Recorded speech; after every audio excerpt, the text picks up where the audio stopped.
Happy Tuesday, everybody. Don't touch that dial. It's time for another episode of SEIU Says. And I'm your host today, Charlie Bonds. And we have a beautiful guest to our left. And I'm sorry, we're going to introduce her. As you know, November is Diabetes Awareness Month. So what we're going to do today, we're going to talk about the myths of diabetes, and we're going to talk about diabetes prevention. So we want you to sit back, stay tuned, and relax. Introduce yourself today, please. My name is Althera Steenes, and I'm a project manager and community health educator at the University of Chicago. All right, so here we go, everybody.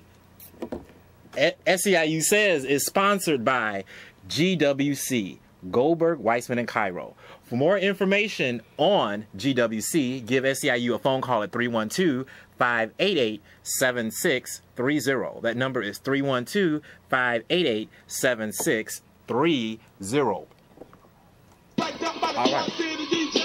All right, so we getting happy right here. It's time to see that Tootsie Roll. All right, so anytime we talk about happiness and health, it's time to get excited about that. All right? Good. All right. Okay, so we Tootsie Rolling today. All right, so at home, everyone probably can't see that because the call-in number is right there. So we have an array of food right here today. So it's not actual real food, everyone. So we're going to be showing these foods and things like that up, and we're going to talk about it's Taco Tuesday. So we got the taco right here. Yum, yum, yum, yum, yum, yes, yum, it yum. is. All right. We got French fries and we got chicken. Look at this chicken, just finger licking good. All right. You must be hungry. Yeah, yeah, I'm a little hungry. All right, so as we know, diabetes is affecting a lot of people in this country, and what we want to talk about on what it is. Because I was a little diabetes impaired. I'm going to give you my diabetes horror story, my testimony in regards to that. So for people at home and people that are watching us, we thank you for allowing us in your home. Once again, what is diabetes? Diabetes is an endocrine system disease that affects your pancreas, Okay. and it also affects a lot of parts in your body. Okay. Diabetes affects your heart. It affects your thyroid. It affects, a lot of things in your circular system. It is type 1 and type 2. Type 1 is where your body does not either produce enough insulin or any insulin at all. And most of those individuals are usually juveniles, and they're insulin dependent from birth. Okay. Type 2 diabetes is a lifestyle management disease where it can be prevented through better health practices such as eating healthy and physical activity. Okay. So like exercising. Going to the club. So yes, who would have known? Like going to the club. We just did the Tootsie Roll right now. All right. The Tootsie Roll. Right. Did you know this could stop diabetes? Oh, wow. I mean, if you do it a lot, it's not that simple. It's not that simple. Diabetes also is inherited disease. So I do want to say that. But again, a lot of our community and a lot of people are affected by type 2 diabetes because of our sedentary lifestyle, because we don't Tootsie Roll enough, and because we don't eat the right things. So, yes. All right. I don't remember that one, the name of that one. Okay. All right. Yes. So I love working out. So one ways a lot of obesity is affecting the country right now, and a lot of that's with a lot of the additives that are in the food. Okay. So a good workout. So you could work out at home. You could do jump rope. You want to do at least 18. You want to give your heart 18 minutes every single day of cardio. So that could be, walking to the store a couple of times, walking around in a corner. I'm not walking around a corner, but walking around in a circle, maybe in your home. It's like jumping rope, going to the club, but you want to give your heart something that's going to give your heart, like, getting going, get it moving, get it circulating. Yes. And that's one of the ways of preventing it. Is that correct? Absolutely. That, you explain a lot of different varieties of physical activity. And so that's why the word exercise typically scares people, but doing something that you like to do, some type of, like you said, dancing or some running, walking, even, at least 30 minutes 3 times a week or 4 times a week can really, make a big impact. A huge impact, on your health. Okay. So if you're at home and you've been guilty of it, so get moving, try to start working out. Make a conscious decision that, because this series is, you know, loving yourself. And so the first steps of loving yourself is loving the skin that you're in. And by doing that, that is by, you know, get exercising, doing something that you like to do, you know. That mental health and wellness as well. Mental health and wellness as well. Yes. All right, so we're going to show, so I want to give my little testimony. So we're going to talk about those myths about it. So I want to give my testimony. Okay, so I was at a back to school giveaway where we were giving away book bags for the students and things like that. And, you know, at back to school giveaways, typically they have a lot of food, like rib tips and hot dogs and hamburgers and beverages, soda beverages.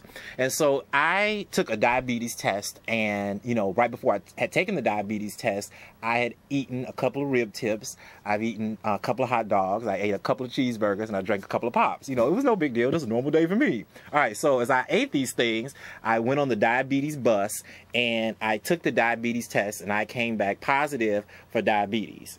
Okay, so I was, you know, I was a little afraid. So at that moment, I knew that I had to perhaps make some lifestyle changes. And so explain, okay, so explain what's the myth with that, so the correct way. So you were not diagnosed with diabetes, let's just say that. Right. So you had a high blood sugar, because everybody has a high, you know, everybody has blood sugar levels, right? So I had high blood sugar. You had a high blood sugar. I didn't have diabetes. Right, because if you had gotten an actual blood test, and you know, an A1C blood test, I'm sorry, it's skipping me now, but an actual blood test to get the right levels, then you know, that's when you'll get a diagnosis. But you also have to have the symptoms that go along with diabetes, which is increased thirst, and increased urine or urination. You urinate a lot. Right, you're fatigued. Right, and you know, so those are a lot of the symptoms that go along with diabetes. So if you didn't have skin. those. I haven't heard itchy skin. Okay, I'm sorry. I was doing a little reading with that. Okay. Yeah. So now the trick part with that is you don't want to think that you're dehydrated, because you don't want to think the symptoms of being thirsty and fatigued, because dehydration also brings those same symptoms, because you're thirsty all the time. Right. Yeah. And you just need to drink some water. Right. You just have to look at, you know, what you're doing and what your environment is.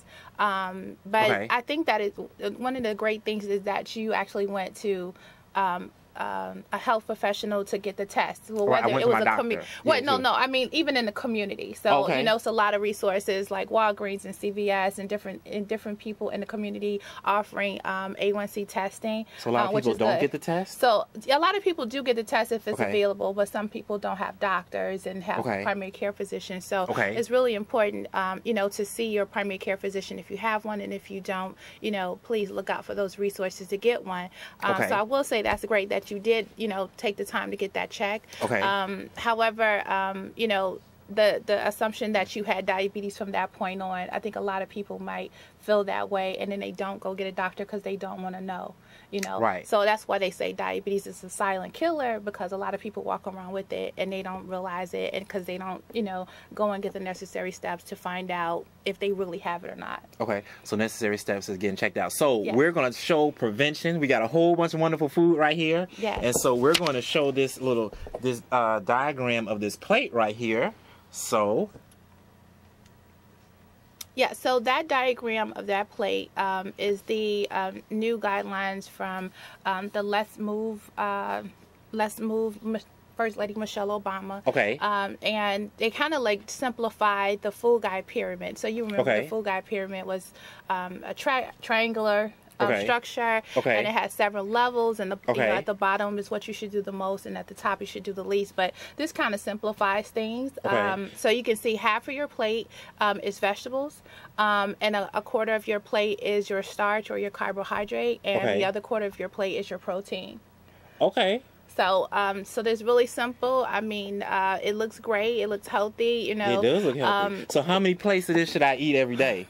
We were talking about that, because I was like, okay, so it's a 9-inch plate, because you're supposed to get a ruler, and I mean, and she said something about the plates could be smaller. Well, you know what? That depends on the person. Right. So, so what's really important about that plate is that it has variety of, you know, different things. It has again, the starch of the rice and the chicken. Okay. It has so the rice salad. is my starch. Yeah. And this is the baked chicken. That's my protein. Right, grilled chicken. I'm sorry, that's grilled chicken. That's okay. Baked chicken, that's good. Okay, so this is my broccoli, my antioxidants, my vegetables. Right. And half of my plate is vegetables. Half your plate should be vegetables. So this is just real simple. Okay. And if you want to use that one to maybe show some people different different varieties that you can have. But breakfast is really okay, so we're gonna go to this. You're gonna go to that, okay. Right, so this is okay, so I don't know if a lot of people so at home we want to make sure everybody can see that. So we're zooming out here. Okay, so we're gonna zoom back in there. Yeah, so that's the sugar. That's the good sugar. This is the good sugar guy. Yeah, the good sugar guy. Okay. So how many teaspoons of sugar should a woman have a day? You have the most interesting questions. So it's not a woman or anybody. So the less sugar in your diet throughout the day is better. But everything has some type of sugar in it. So even there's natural sugar and then there's enriched sugar. So a lot of those drinks have artificial sugar. They have high fructose corn syrup, and then sometimes they have natural sugar. So all of those sugars together is a lot of sugar. Okay. Yes. So the Gatorade has a lot of sugar. Mm-hmm. Okay. The Coca-Cola has a lot of sugar. Yeah. Now, what I found out very interesting, the Arizona tea has more sugar in it than a bottle of Coca-Cola. Okay. So not only do you have to look at the contents of the sugar, you have to look at the size of the actual container. Okay. So that Arizona tea can is 3 servings. So that means for 3 people. Wait, a 24-ounce Arizona tea is 3 servings? Yes. So for 3 people? Yes. So it has about 78 For who, munchkins? It has about 78 grams when of it's sugar. hot outside, I don't know about everybody. When it's hot outside, I like to drink the Arizona tea. I like the mango one, and I love the mango one. So I could drink about maybe 2 of these. So is that bad? Yes. Yes, it is. Okay, so it's nice you coming out. No. My goodness. All right. So can we talk about this one before we move on? Yes. So the whole point is about the nutrition I want to make sure everyone can see that at home. Yeah. So I don't. Okay. It's really good to learn how to read the nutrition facts on the products that you're having. Okay. Especially those. So these are nutrition facts, everyone. Right. So you see that sign. You want to look at it. You want to look at the fat. You want to look at the sodium. You want to look at the sugar. So what's a good fat number? A good fat number is like 6 and below. Okay, so anything is 6 and below. So anything 6 and below. Okay, so 6 and below is a good fat number. Okay, so cholesterol, is there a good number for that? I don't know exactly. I can't really recall exactly cholesterol because I don't focus on that because everybody's so different. I know that people with diabetes do need to watch their cholesterol intake. But a lot of things naturally have cholesterol in it.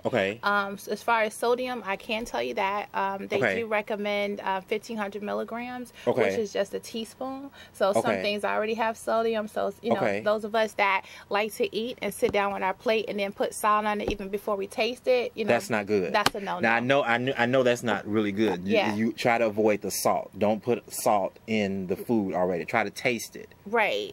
Or try to prepare it. It's best to cook your own food at home and try to prepare foods without a lot of salt. Use other seasonings. So many great seasonings that you can use in order to make your food taste tasty. Okay. All right. Okay. So now we got this food over here. We're gonna put it over here with the overhead, and we're gonna talk about that. So should I put these two together, or how are we gonna do that today? Do you want to put the foods that we should eat, or no? So everything goes into a healthy diet. Okay. So everything goes into a healthy diet. Right. What does that mean? It's about moderation and variety. Okay. So about moderation and variety. He has to keep telling himself. Okay. So it's about moderation and variety, and then it's also about portion size. So so it's about portion size. Right. So I think that if we ate, a little less, because energy in, energy out. So the energy that we're putting in, we're not burning it off. We're not getting it out. So we need to put in less energy. Put in less energy, but burn more energy. Okay, we need to do what she said. All right. Yes, okay. Yes. So we got. All right. So what do we got here? All right. So the ones you have in the overhead. I don't know. Okay. Okay. So all right. So we got some French. A man's best friend. Move over, Scooby Doo. All right. So we got some French fries right here. Okay. So is that the correct portion size of French fries? You tell me. Does that look absolutely like not? I think that's a small amount of French fries because you can't put cheese on it, and then you can't put the barbecue sauce and the sweet and sour sauce on it. If you can see my face now, but so this is too small. I think this is the value fried meal. And okay. So actually you know what, you're right about one thing. That is a value fried meal in some restaurants. However, a serving of fries is 12 fries. 12 fries? Yes. So that's actually a medium to a large order of fries. Okay, wait. You're from the university, so you know. Yeah. So everybody, a serving of French fries is 12 French fries. Okay, right. We're meeting here. Okay. Yes. 12 French fries. So is that 12 French fries before I eat the Big Mac, and then? Yes, that's what. And then after? I was so 12 French fries, and then those big thick French fries, those steak fries. I want to, we want to say 6 because that's like double, but it's actually more. Thank you for coming 6. out. No. Oh no. Okay. Don't put me off yet. I'm enjoying this.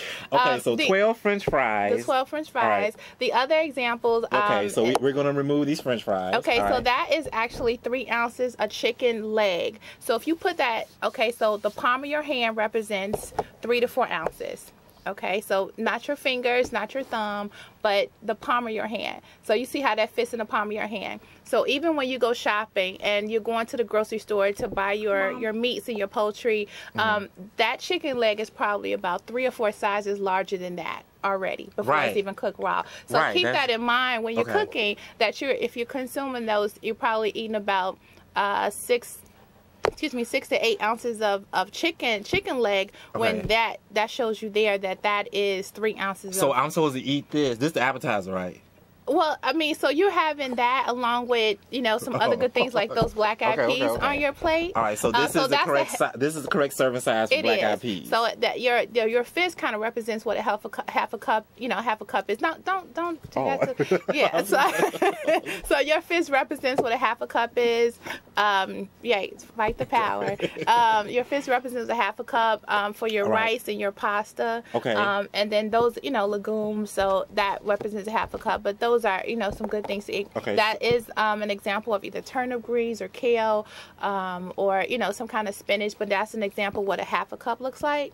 So this is the recommended dosage, a half a cup. That's a half a cup of vegetables. So you can eat vegetables in abundance. So now this is. Does that fit in the recommended your palm of your hand? No, actually it's a little bigger. Okay, it is bigger. So that's actually a pork chop, an example of a pork chop, and it's 8 ounces. So that's actually 2 servings. So this is 2 servings. For you and someone else. Okay, so I don't know who you be eating dinner with, but all right. So this right here, this is 2 servings. Now y'all want y'all to look at this. This is 2 servings of a pork chop. It is. Okay. All right. All right. Okay, so that's too much actually. That is too much. So so it should be the size of the palm of your hand. The palm of your hand, so not your finger. So I already know I flunked this one. All right. so usually when I'm doing outreach, I ask them to tell me how many ounces of meat do they think that is. This is 3 servings. Very good, very close. 2.5 servings. This is 2.5 servings? Yeah, so that's 14 ounces. Okay, this is 14 ounces. That's 14 ounces. So we would recommend that you cut off the fat. Right, cut off the fat. And so that you can come up with an example of a lean cut of beef like that that fits in the palm of your hand. That's 4 ounces. This is good. It's friendly. This okay, so so that's friendly. So that's good. So this is a proper serving. That is a proper serving. Okay. So you definitely want to increase your your vegetables. That's a handful so of nuts. So those of us that are not allergic, so a handful of nuts, peanuts, almonds, cashews, whatever you love to partake in. So a handful of nuts are always good for you. Okay. Yeah.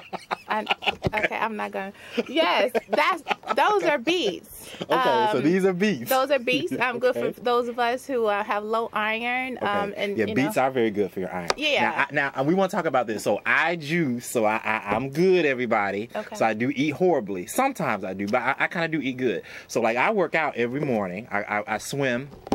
And I got the magic, not the magic bullet, the NutriBullet. The NutriBullet. And so I juice a lot of my fruit and I juice a lot of my vegetables. Okay. And beets are very good. Your energy level will increase when you do eat beets. So unfortunately, sometimes it comes out the same color as it goes in. So don't be alarmed because of that. All right, so we got the beets.